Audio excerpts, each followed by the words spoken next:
ৰাজ্যৰ চাৰিওদিশে ভোগালী বিহুক আদৰাৰ ব্যাপক প্ৰস্তুতি। ভোগৰ উৎসৱ ভোগালীক আদৰিবলৈ সাজু ৰাজ্যবাসী। ভোগালী বিহুলৈ মাজত মাত্ৰ আৰু 2টা দিন বাকী। ইতিমধ্যে ৰাজ্যৰ চৌদিশে পিঠা পনা লাড়ু মেজি ভেলাঘৰ আদি প্ৰস্তুত কৰাত ব্যস্ত হৈ পৰিছে সকলো। কৰবাত গাঁওবাসীয়ে লগ লাগি যদি নিৰ্মাণ কৰিছে ভেলাঘৰ, তাৰ মাজতে নলবাৰীত এগৰাকী যুৱতীয়ে অকলে সাজি উলিয়াইছে এটি আটকধুনীয়া দুমহলীয়া অট্টালিকাৰ আৰ্হিত ভেলাঘৰ। ভোগালীৰ দিনা ভেলাঘৰৰ তলত এসাঁজ খোৱাৰ প্ৰয়াসেৰে যুৱতীগৰাকীয়ে অকলে সাজি উলিয়াইছে আটকধুনীয়া ভেলাঘৰটো। আনুষ্ঠানিক শিক্ষা নাথাকিলেও নিজৰ প্ৰতিভা বিস্তাৰত সফল নলবাৰীৰ এই যুৱতীগৰাকী। নাম তাইৰ হৰ্ষিতা দেৱী। আৰ্থিকভাৱে দুৰ্বল পৰিয়ালৰ কন্যা হৰ্ষিতা দেৱীয়ে প্ৰাথমিক পৰ্যায়তে এৰিছিল আনুষ্ঠানিক শিক্ষা।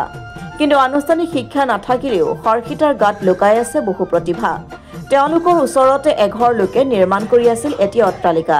সেয়েহে অট্টালিকাত উঠি চোৱাৰ দুৰ্বাৰ হেঁপাহ হৰ্ষিতা দেৱীৰ। কিন্তু কি কৰিব, পৰিয়ালটো আৰ্থিকভাৱে নহয় সম্বল। সেয়েহে মনৰ হেঁপাহ পলুৱাবলৈ ভোগালীতে এক সুযোগ ল'লে হৰ্ষিতাই।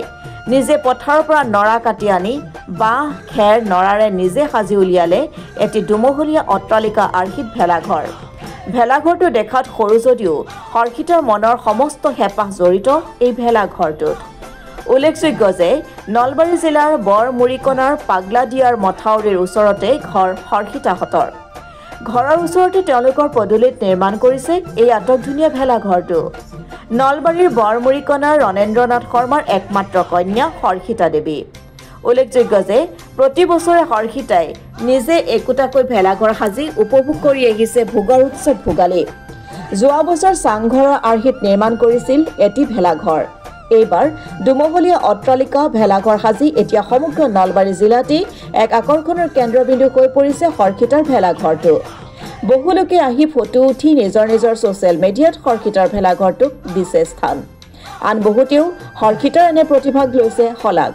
দৰাচলতে ভোগালীৰ উৰুকাত লগে ভাগে এসাঁজ খাবলৈ গাঁওসমূহত সমূহীয়াভাৱে এনেদৰে ভেলাঘৰ সজা পৰিলক্ষিত হয়।